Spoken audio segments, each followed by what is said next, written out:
Bom, minha gente, então hoje a gente vai continuar falando do capítulo 4, ainda na primeira parte, princípio vital. Esse capítulo ele é bem curto e ele aborda principalmente três itens: seres orgânicos e inorgânicos, a vida e a morte, inteligência e instinto. Então é interessante porque Kardec ele começa o capítulo conceituando seres orgânicos e inorgânicos. Então eu vou ler aqui o texto que ele coloca. Os seres orgânicos são aqueles que têm em si mesmos uma fonte de atividade íntima que lhes dá a vida. Eles nascem, crescem, reproduzem-se por si mesmos e morrem. São dotados de órgãos especiais para realizarem os diferentes atos da vida e que são apropriados às suas necessidades de conservação. Compreendem os homens, os animais e as plantas. Os seres inorgânicos são todos aqueles que não têm vitalidade, nem movimento próprio, e não se formam senão pela agregação da matéria. Tais são os minerais, a água, o ar, etc. Então veja que interessante. Primeiro, em relação aos seres inorgânicos, que ele diz que não apresenta nenhum tipo de vitalidade, veja que, mesmo assim, esses seres inorgânicos, eles são materiais, que são formados por essa agregação da matéria, que tem propriedades importantíssimas. A água, por exemplo, nós somos formados de mais de 90% de água, né? Ela é veículo para nutrientes, sem água não há vida. O ar que respiramos também é sustentação da nossa vida. Mas o que ele vai dizer? Que os seres orgânicos têm uma característica especial que é o princípio vital, né? Essa vitalidade, esse fluido elétrico animalizado. Quando nós estudamos a introdução de O Livro dos Espíritos, Kardec conceituou o princípio vital, dizendo assim: ele é o princípio da vida material e orgânica, comum a todos os seres vivos, desde as plantas até os homens. Veja que quando Kardec diz, ele não fala que simplesmente os seres orgânicos são uma espécie de container que armazena princípio vital. Ele diz mais que isso. Ele diz que os seres orgânicos são uma espécie de conglomerados que possuem centros de força que utilizam o princípio vital para a sua existência. E aí, a depender do organismo que a gente está falando, tem uma complexidade tal ou qual, né? Se a gente imaginar, por exemplo, numa planta, quando a gente estuda lá as organelas celulares, né? A gente vê os cloroplastos, todos aqueles organismos em miniatura que cada célula vegetal tem. Quando a gente estuda a célula animal, idem, né? Sempre me intrigou, por exemplo, as mitocôndrias, porque, né, é onde a gente produz a energia e ela tem uma sofisticação, né, que meus professores, como eu falei na aula passada, biólogos, ficam, acho que, mais intrigados do que eu, que não conseguem dizer qual a inteligência por trás daquilo ali. Então, o que Kardec está dizendo é isso, que os seres orgânicos, eles têm uma fonte de atividade íntima. Então, esse princípio vital, ele é abastecido, por isso que esses seres orgânicos têm vida. Ao longo do tempo, dos anos, ele vai, de certa forma, se desgastando, mas eles têm mecanismos para poder renovar isso. Nós, por exemplo, renovamos o corpo físico através da alimentação, de onde nós aurimos o combustível, né, químico para as nossas atividades. Assim como as plantas e os animais também têm as suas fontes. Aqui a gente está falando até agora sobre o ponto de vista material. Então, por exemplo, no caso dos homens, como a gente vai falar mais para frente da inteligência, os homens eles têm a consciência de si mesmos, existe uma vida espiritual, além da vida animal, né? Mas aqui a gente está falando sobre o ponto de vista do organismo físico. Então ele está falando que sobre o ponto de vista do organismo físico, a vida, ela se inicia no nascimento e se encerra na morte. Mas, enquanto espíritos, a gente sabe que a gente tem imortalidade e continua esse progresso. E aí ele vai dizer que o princípio vital anima esses seres orgânicos com o objetivo de fazer com que eles desempenhem as suas atividades e as suas funções. As funções para o ambiente, para o universo das plantas, são específicos, né? Por exemplo, o oxigênio que respiramos, ele é proveniente das plantas. Para os animais, como a gente vai analisar mais para frente nos reinos, o instinto, que são as nossas heranças, nós provavelmente tivemos dessa experiência nesse reino, né? Assim como os animais também nos servem de alimento para aqueles que são carnívoros, optam por esse gênero alimentício. Os animais nos ajudam a realizar trabalho, quando a gente pensa, né, por exemplo, nos bois, cavalos, etc. Enfim, para o mundo, não estou falando aqui especificamente de plantas e animais a serviço do homem, mas para o universo, cada um de nós temos uma função na natureza, e os homens também. Quando Kardec vai falar sobre há muitas moradas na casa de meu pai no Evangelho segundo o Espiritismo, ele chama a atenção para o papel do homem no mundo. E aí ele diz que o homem é o responsável por intelectualizar a matéria. Então o homem progredindo moralmente contribui para o progresso material dos mundos onde ele está. Então cada ser tem uma função na sua natureza. E aí na obra Evolução em Dois Mundos, André Luiz vai dar mais detalhes do funcionamento celular como centros de força. Ele vai dizer assim: considerando-se toda a célula do organismo humano em ação por unidade viva, qual motor microscópico, em conexão com a usina mental, é claramente compreensível que todas as agregações celulares emitam radiações e que essas se articulem através de sinergias funcionais. O que é que ele está querendo dizer? Ele está dizendo que todos os organismos, todos os órgãos do nosso corpo, que funcionam de acordo com sistemas, sistema digestivo, sistema respiratório, por aí vai, eles são formados de órgãos, que são formados de tecidos, de células. E que cada célula é um motor microscópico. O motor, ele converte energia, né? E gera com isso uma unidade viva. Então ele está dizendo que nós somos uma espécie de usina, formado por micro-usinas que são as nossas células. E ele vai dizer mais, que tudo isso está em conexão com a mente. Então ele vai dizer que o nosso corpo responde aos comandos mentais que nós empregamos. É por isso que André Luiz defende tanto que a doença do corpo passa pela doença do espírito. Isso não significa que eu contraio uma gripe porque eu tenho maus pensamentos ou porque eu sou pessoa com a moral equivocada. Não é tão direto assim. Mas o que ele está dizendo é que a explicação que ele dá para a formação celular diz que nós somos responsáveis pelo uso do fluido vital ou do princípio vital durante a nossa existência. E que uma vida moral elevada pode servir, inclusive, para que a gente tenha um uso, digamos assim, mais equilibrado, uma manutenção disso, ou até uma reposição disso ao longo do tempo. Então, ele vai dizer: por isso, todos os seres vivos, dos mais rudimentares aos mais complexos, se revestem de um halo energético em torno dos corpos que os exteriorizam. Ou seja, cada uma dessas células sendo uma usina de força, lembra daquele conceito de chakras ou centros de força ou centros de energia? Ele está falando indiretamente disso. Cada uma dessas células, de acordo com essa força geratriz, elas têm uma espécie de halo, né? Uma espécie de magnetismo que as circunda, uma espécie de campo que as circunda, que é responsável por essa identificação com a mente, né? E aí na questão 60 desse capítulo, Kardec vai dizer: a lei de atração é a mesma nos seres orgânicos e inorgânicos. Aí eu fiquei encafifada com essa questão, né? No fundo, ele está dizendo que aquelas ligações que a gente estuda, covalentes, iônicas, né, da química, as forças intramoleculares, intermoleculares, a lei de gravitação universal dos corpos celestes, a lei de Coulomb entre cargas elétricas, ele está dizendo que, no fundo, tudo isso é lei de atração.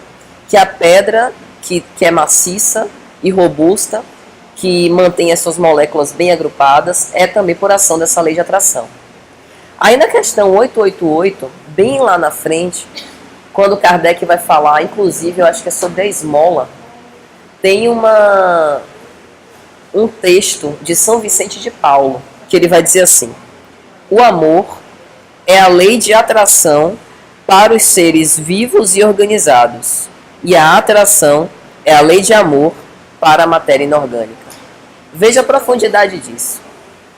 Quando Jesus veio, né, como Larissa lembrou, mostrar para a gente a vivência do amor, a gente acha que isso é apenas comum para a nossa experiência como humanos, né?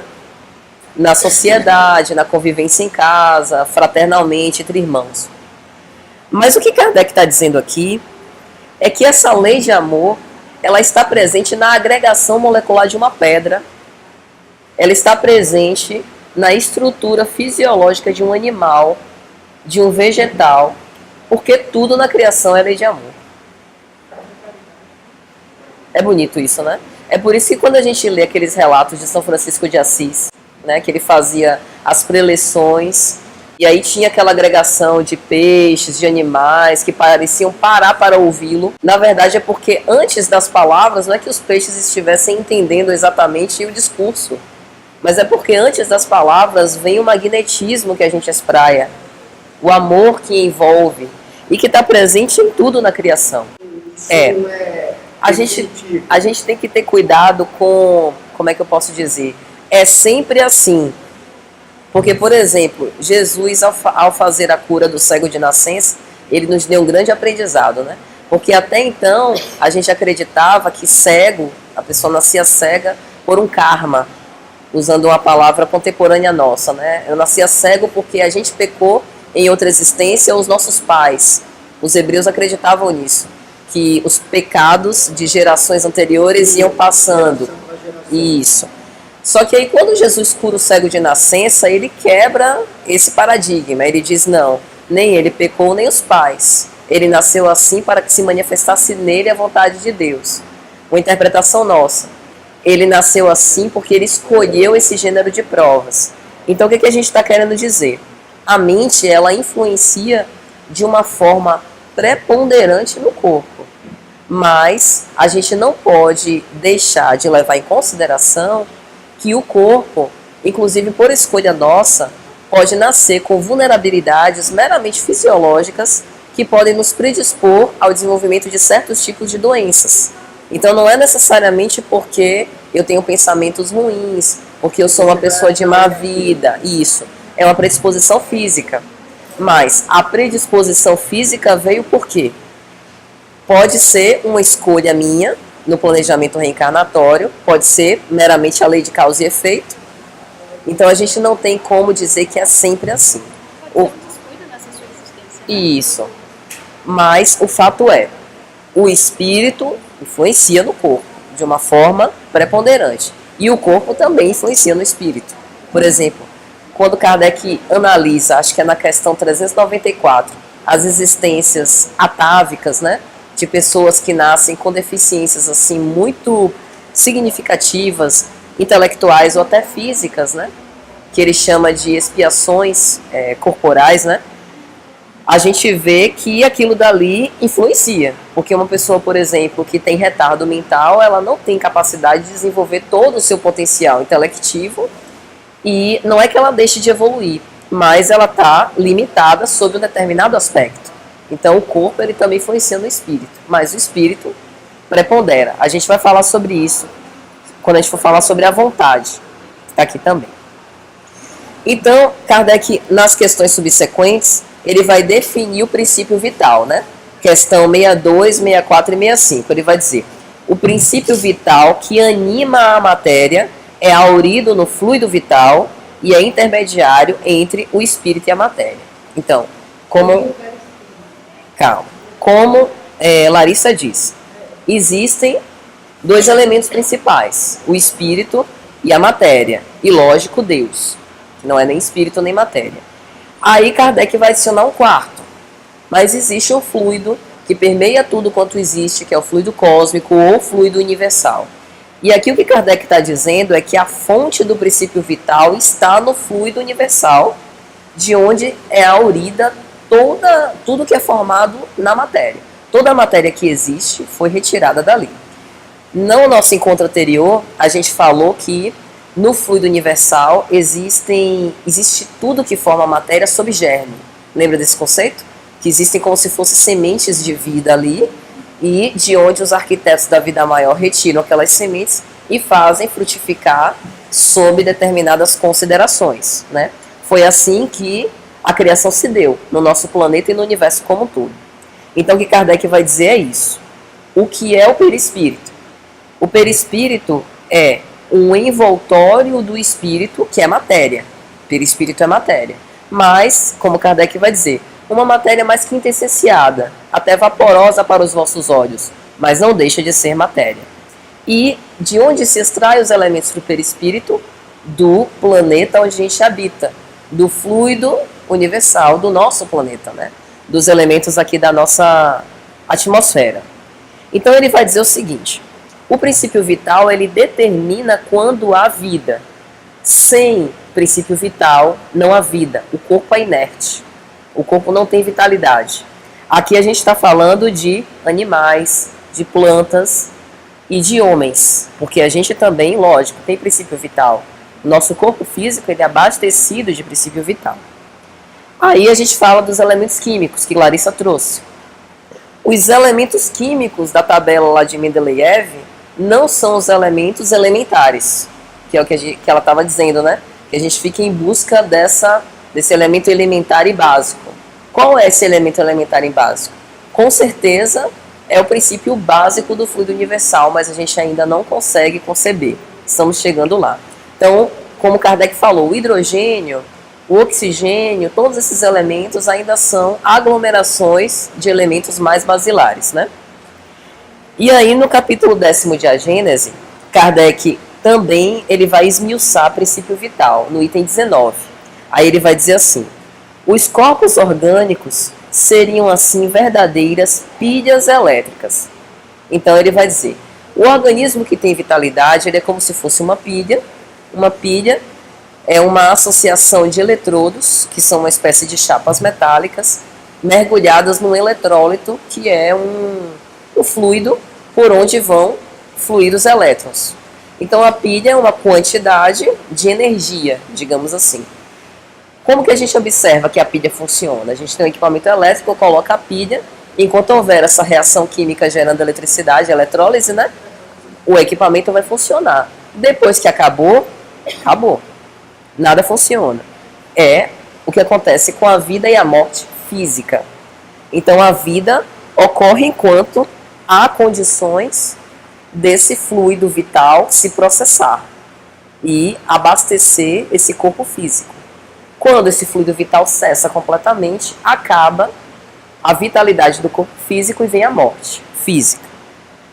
E aí ele vai dizer, a espécie particular de eletricidade, designada sob o nome de eletricidade animal, liberada durante a vida pela ação dos órgãos e cuja produção se suspende na morte, é o princípio da vida e da morte nos animais e nos homens. Então, ele também falou sobre isso, né? Esse princípio vital é chamado de fluido elétrico animalizado. Então, nós também temos essa cota que pode ser prolongada sob certas circunstâncias que a gente vai ver mais para frente. Mas, quando acaba essa cota, existe um esgotamento. E aí ele vai falar, para que serve isso? Para desempenhar as nossas funções naturais. O princípio vital é a força motriz dos nossos corpos orgânicos. E ele é, ao mesmo tempo, efeito e causa. Isso é interessante. Como assim efeito e causa?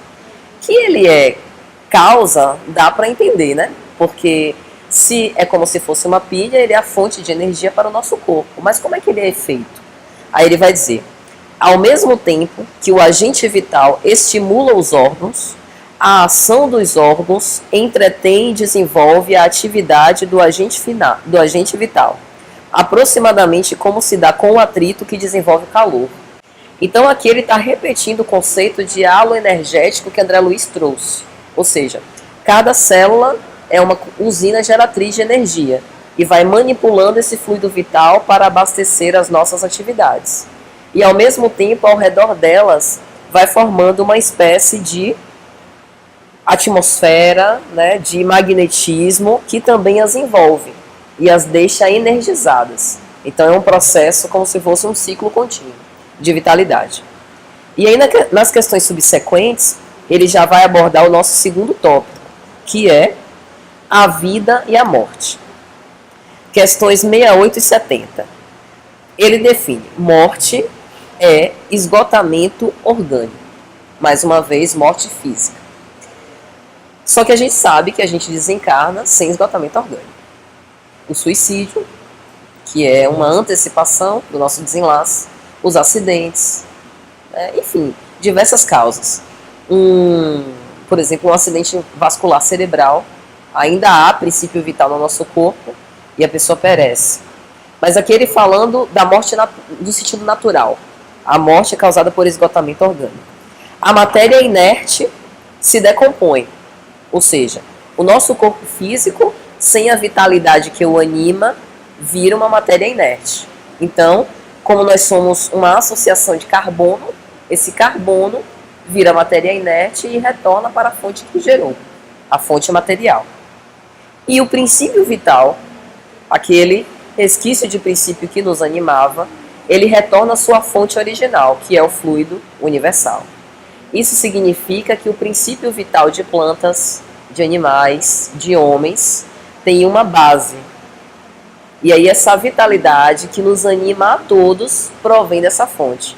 É por isso que a gente, eu não sei se vocês já tiveram experiência de ir no jardim botânico, ou no zoológico, ou num lugar muito arborizado. É interessante como a gente sente uma troca de energia. Essa vitalidade, ela está presente na natureza. E realmente a gente, tendo esse contato, a gente sente isso. E isso tem tudo a ver com o princípio de conservação de energia. É por isso que o Espiritismo caminha junto com a ciência. Porque no princípio de conservação de energia de Lavoisier, abordado por Moore, Mayer, Joule, eles diziam isso. Na natureza nada se cria. Tudo se transforma. Então o que ele estava querendo dizer? O Espiritismo explica isso. No fluido universal tudo existe. Está disponível ali para o princípio material de tudo. Princípio material e vital, de tudo que anima as coisas do mundo, a criação. Só que a gente precisa saber manipular isso. Essa é a questão. E aí ele vai dizer que os órgãos estão impregnados desse fluido e que a harmonia do conjunto é que gera a vida. Então é essa pergunta que a gente começa a se fazer.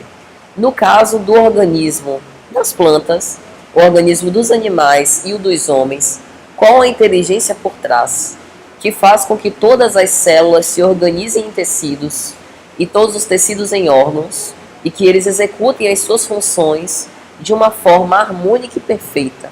De onde foi que isso surgiu? Da evolução? E aí é que a gente vê que tem que haver uma inteligência por trás da arquitetura desses mecanismos.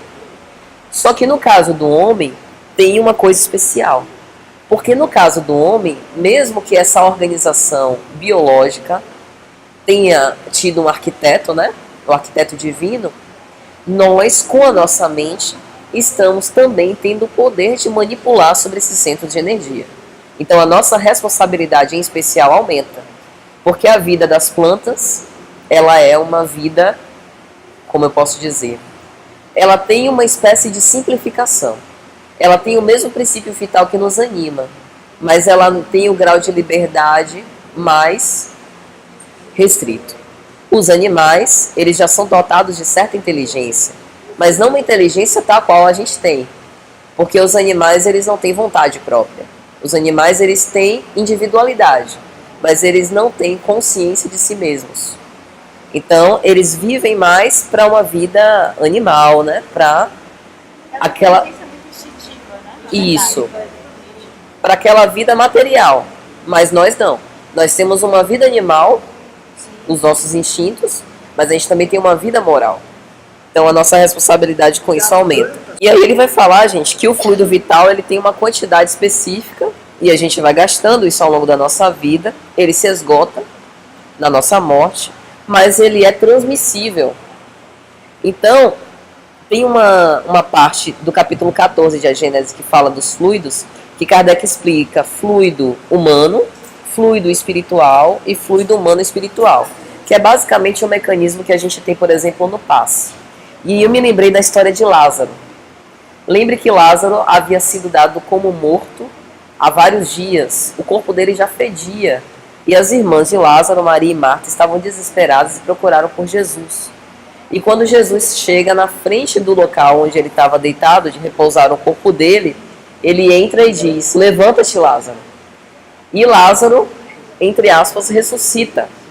E é uma obra de Dona Ivone do Amaral Pereira, Recordações da Mediunidade, que Bezerra de Menezes explica o que aconteceu a Lázaro. Ele diz assim: destaca-se Lázaro pela sua estranha particularidade. Aí vemos um estado cataléptico superagudo. A gente vai estudar isso. Catalepsia é uma forma de emancipação da alma. Aparentemente a pessoa está morta, mas ela apenas afrouxou os liames físicos e está mais emancipada. É um tipo de emancipação.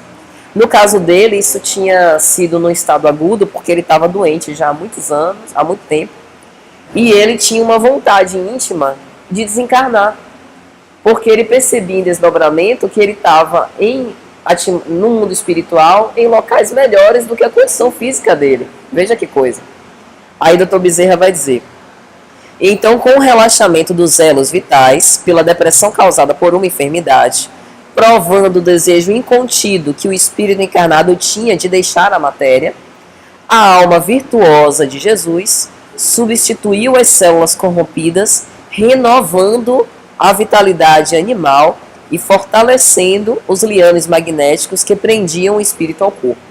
Então, os laços dele, fluídicos, perispirituais, estavam afrouxados. Jesus, com seu magnetismo extraordinário, doou o fluido vital para Lázaro, e aí ele se reabasteceu e retornou à vida. A gente também pode fazer isso. Lógico que, guardadas as devidas proporções, com alguém, por exemplo, que está prestes a morrer, doando uma parte de fluido para pelo menos ir mais algum tempo. Mas, deixa eu fazer algumas ressalvas. Isso não significa que nós vamos ressuscitar todo mundo, que todo mundo que estiver no leito de morte a gente vai voltar à vida, porque acima disso aqui a gente está falando do corpo físico, acima disso há um planejamento. Então, mesmo que a gente dê uma doação de fluido extraordinária, se for o momento daquela pessoa desencarnar, de acordo com os desígnios de Deus, não tem jeito. No caso aqui de Lázaro, era um caso especial em que faltava isso. Essa transmissão, ela foi o que faltava para que ele retornasse à vida. O aspecto penoso da desencarnação, ele não é necessariamente pelo esgotamento do corpo físico, mas é mais por nosso grau de apego à matéria na própria desencarnação. Então, o fato do corpo físico estar esgotado pode até facilitar a desencarnação. Porque, veja o caso de Lázaro. Ele tinha esses laços frouxos e por isso ele estava mais lá do que cá. O fato da doação do fluido o fez apertar-se, né? Apertar esses liames e ele estar mais preso à matéria. Então, agora, assim, eu entendo um pouco do que você quer dizer. Por exemplo, para manter um pouco mais, né? Ele possa ter mais consciência. Sim. Fazer essa transição. Sim, nesse ponto sim. Sim. Inclusive, isso acontece a miúde. André Luiz, na obra Obreiros da Vida Eterna, ele fala sobre vários tipos de desencarnação. Aí tem um específico que as pessoas estavam desesperadas com a desencarnação de uma mulher, que essa mulher era uma pessoa muito filantropa, muito amada, e aquilo estava atrapalhando a desencarnação dela. Aí o que foi que os espíritos fizeram? Deixaram ela mais uma semana no corpo, e aí o pessoal esqueceu. Exato. Aquela melhora súbita, o pessoal esqueceu que ela ia morrer. Aí ela de súbito desencarnou, acabou. Então isso realmente acontece. É um tempo a mais para refletir, né? A doença no fim da vida, muitas vezes ela vem com esse propósito, para que a gente vá se desapegando do corpo, vá afrouxando os laços, tudo que nos prende à vida material. Porque apego não é só, por exemplo, eu tenho essa bolsa, não, ninguém pode tocar na minha bolsa, que ela é minha. Mas o apego às coisas materiais, ele vai muito além disso, né? É o apego à minha verdade, o apego à minha imagem, né? Aos meus afetos, o meu filho, o meu marido, tudo que nos liga a essa vida, tudo que está relacionado com a personalidade. Tudo isso nos gera apego material, né? O terceiro item fala sobre inteligência e instinto. Esse terceiro item ele é muito interessante. Na questão 71, Kardec vai dizer o seguinte: inteligência e matéria são independentes, pois um corpo pode viver sem inteligência, mas é necessária a união com o espírito para intelectualizar a matéria. Então ele faz 3 definições. Nós temos, por exemplo, os seres inorgânicos, como as rochas. As rochas têm matéria? Tem. Tem princípio vital? Não, porque não tem vitalidade. Tem inteligência? Não. Agora a gente tem os seres orgânicos, os que pensam e os que não pensam. As plantas pensam? Não. Mas elas têm matéria, têm vitalidade, têm princípio vital, mas não têm inteligência. Os homens pensamos, né? Então a gente tem matéria, princípio vital e inteligência. E os animais? Os animais têm matéria, têm princípio vital, têm inteligência, tem uma relativa inteligência. Na questão mais pra frente a gente vai ver 595, 598, 599. Os animais eles têm uma inteligência, mas que é restrita à vida material, ou a gente pode entender aos instintos, né? A sua liberdade é também restrita a esses atos da vida material e eles não têm livre-arbítrio, porque eles não têm consciência de si mesmos. Kardec chega a perguntar: um animal pode escolher reencarnar como cobra, como gafanhoto? Não, eles não podem escolher. Não. Agora sim, eles não retornam para a fonte espiritual. Eles são um princípio espiritual, eles têm alma. Kardec pergunta, os espíritos dizem, tem, mas é diferente da do homem. Eles têm um princípio espiritual um pouco elaborado, conservam a sua individualidade depois da morte, ou seja, não retornam ao todo, mas eles não têm consciência de si mesmos. Ou seja, eles não vão evoluindo, progredindo moralmente. Eles não têm moral. Vivem apenas para a vida material, mas têm inteligência. E aí a gente volta com a nossa definição de espírito com E minúsculo e espírito com E maiúsculo. Na questão 23, Kardec fala que espírito com E minúsculo é o sinônimo de alma. Ele define como o princípio inteligente do universo. Então, os animais também têm espírito, com E minúsculo. Eles têm uma alma, esse princípio inteligente. Mas espírito com E maiúsculo é alma, ou seja, fonte, princípio espiritual, com o perispírito, que ele vai definir na questão 70, se eu não me engano. Os seres inteligentes da criação. Quando ele fala os seres inteligentes da criação, ele está falando dos seres que têm consciência. Somos nós. Então, os animais, eles têm espírito com E minúsculo, mas nós somos os espíritos com E maiúsculo, que temos essa consciência nossa.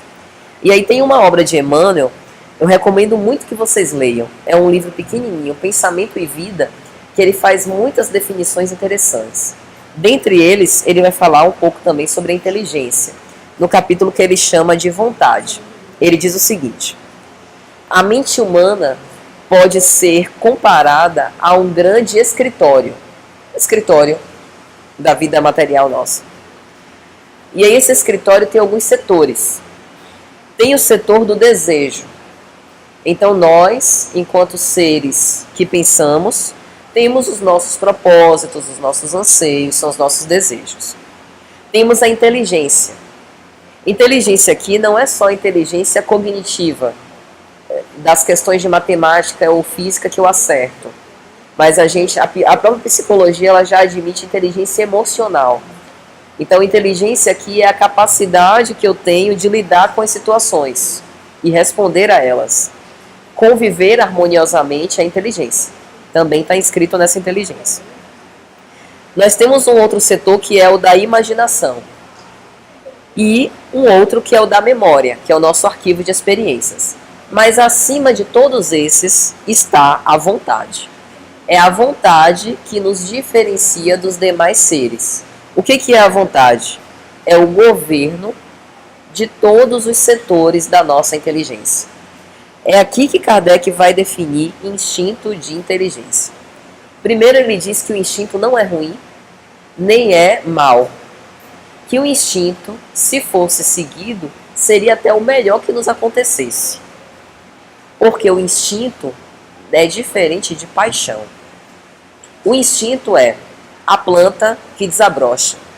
O instinto é a planta que cresce para cima em busca do sol e para baixo buscando a seiva na terra, pelo crescimento das raízes. O instinto é quando eu choro, o bebê chora, querendo comida ou atenção. O instinto é quando a gente caminha, que a gente não precisa pensar e intuitivamente já passa uma perna depois a outra. Ou seja, o instinto é o que nos mantém vivos. O instinto, ele garante a nossa conservação, garante a nossa reprodução. Nós procuramos as pessoas para conviver por instinto, porque nós somos gregários, né? Nós precisamos viver em grupo, nós não vivemos sozinhos. Então o instinto, ele é excelente. Ele foi o móvel do progresso. Só que qual é o problema? O problema não é o instinto, é a inteligência. Veja que coisa. O problema é a inteligência, é o que Kardec vai dizer. Por quê? Porque para o instinto, eu não preciso usar a razão. O instinto é irracional. Mas a inteligência é o meu livre-arbítrio. E aí é o problema. Às vezes a gente escolhe ruim. Então o que Kardec vai dizer é que a gente tem que aprender a unir a inteligência com o instinto para escolher cada vez melhor. E a gente só consegue escolher bem quando a gente estiver progredindo moralmente. Aí ele vai dizer assim, ó. Desculpa, peguei o livro errado. Obrigado. O instinto jamais se engana. A inteligência, por ser livre, que às vezes está sujeita ao erro. Ele fala isso na Gênesis, capítulo 3. Então aqui ele vai dizer o seguinte: o instinto é o nosso guia. Só que às vezes, como a gente escolhe errado, a gente tem as más paixões. O que são as más paixões? É o meu ego, o meu impulso, da minha vontade, que vai de encontro à lei de Deus, que eu faço prevalecer sobre o instinto. E aí ele explica: quem não domina suas más paixões pode ser muito inteligente, mas ao mesmo tempo ser muito mal. Quando uma mãe do reino animal, pense numa leoa, pega os seus filhos, né, para cuidar, para amamentar, para proteger, ela está agindo por instinto. E às vezes a gente, usando a inteligência, a gente esquece os filhos ou abandona os filhos. É isso que Kardec está dizendo. O instinto não se engana, porque o instinto é de proteção, é de conservação, né, de fazer progredir a espécie, de crescer. Mas a inteligência... Amor, né? Exatamente. É fruto do amor. Só que a inteligência, às vezes, faz com que a gente cometa verdadeiras atrocidades. E aí ele vai dizer, como essas paixões são individuais, veja que o instinto, ele não é individual. O meu instinto diz isso, o instinto de Larissa diz aquilo. O instinto, ele é universal, ele é geral, né? A mãe Patrícia tem um instinto maternal que é o mesmo de outra mãe. Só que as paixões não. As paixões sim são individuais. Porque, por exemplo, a gente vê duas pessoas, um exemplo, nascidas da mesma família, com a mesma educação, a mesma criação, mas agirem de forma completamente diferente. É individual, é a vontade. Então, por isso que a gente falou aqui da vontade. A vontade é essa preponderância sobre a nossa inteligência. E aí, gente, sobre isso do instinto e da inteligência, mais uma vez, essa obra Evolução em Dois Mundos de André Luiz, ele vai dizer assim, ó: no círculo humano, a inteligência é seguida pela razão. A razão é seguida pela responsabilidade. E se nós observarmos na civilização, na retaguarda de todo o processo evolutivo, o reflexo precede o instinto, assim como o instinto precede a atividade refletida, que é a base da inteligência. O que ele está dizendo? De onde vem o instinto? O instinto vem do ensaio, do princípio espiritual nesses reinos anteriores, digamos assim, como o reino animal, em que a gente tem uma vida meramente animal, faz uma determinada coisa e tem um reflexo. E aí a gente repete aquela ação, outro reflexo. E aí da próxima vez que a gente fizer, a gente já age por reflexo, por conta dessas nossas memórias. E aí a gente guarda e herda isso como instinto. Então o instinto ele é garantido, porque ele é fruto das nossas experiências. Não exatamente falando deste reino, mas pode ser inclusive heranças de outros. Mas o que a gente está falando aqui é do progresso do princípio espiritual ao longo dessas experiências. Então é por isso que o instinto é garantido. A inteligência não. Ela se engana. Porque como a razão ela tem um aspecto emocional que às vezes interfere e oblitera. Veja, por exemplo, tente responder uma equação, responder uma questão matemática com raiva. Você não vai conseguir. Nenhum extremo, exatamente. Por quê? Porque para que a razão possa se desenvolver, a gente precisa ter um equilíbrio das nossas emoções. Só que a boa notícia é o seguinte: assim como nós desenvolvemos automatismos pelo instinto, nós também podemos desenvolver automatismos morais. Joana de Ângeles tem uma obra que é Vida, Desafio e Soluções. Tem um capítulo que ela fala sobre hábitos mentais, que ela diz isso. Os movimentos peristálticos no nosso tubo digestivo empurrando o alimento, eles são automatismos biológicos, foram fruto de experiências em outras formas de vida. E aí a gente herdou isso. Assim como a nossa tarefa hoje no bem, que a gente faz com dificuldade. Poxa, eu preciso perdoar o meu adversário, né? Preciso acordar cedo. Esse a gente nem comenta, né? Que às vezes é mais fácil ajudar quem a gente nunca viu na vida do que quem convive conosco.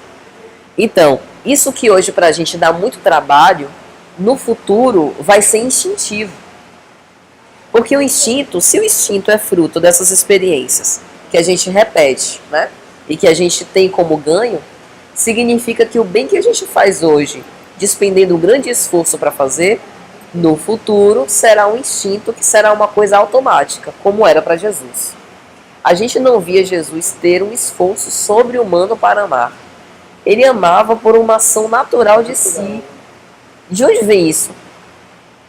De milênios, de várias existências amando, ensaiando o amor sobre diferentes circunstâncias. Então, essa é a proposta para a gente.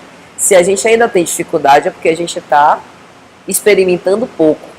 A gente está ensaiando pouco. Tem uma frase que diz, né? Como é que se diz? Que a repetição leva à perfeição. Algo mais ou menos assim. A prática leva à perfeição. Então, quanto mais a gente praticar, mais a gente vai conseguir. Isso. A vitalidade, ela está relacionada... Isso. A vitalidade, ela está relacionada com o aspecto do movimento da vida, né?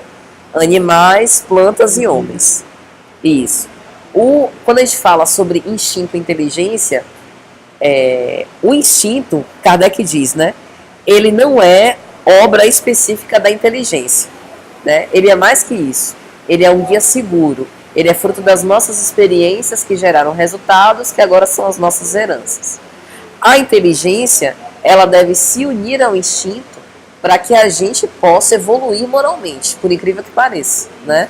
Porque, por exemplo, quando a gente pensa, falando mais uma vez no suicídio, em tirar a própria vida, a gente está agindo contra o instinto de conservação, né? Então, às vezes, a gente utiliza... Esse é o problema. Sempre que a gente utiliza a nossa inteligência contra o instinto, a gente está cometendo um grave erro.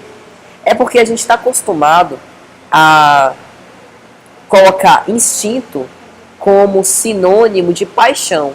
Isso. Como o instinto ele é fruto das experiências que a gente teve, provavelmente naquela circunstância paralisante, nós tivemos experiências análogas àquela situação, a gente não explica de onde veio e vem a reação. Aí é que tá. Nesse ponto a gente pode tratar, tanto em psicoterapia como numa análise interior. Agora, se eu reajo com agressividade e digo que isso é instinto, isso não é exatamente do instinto.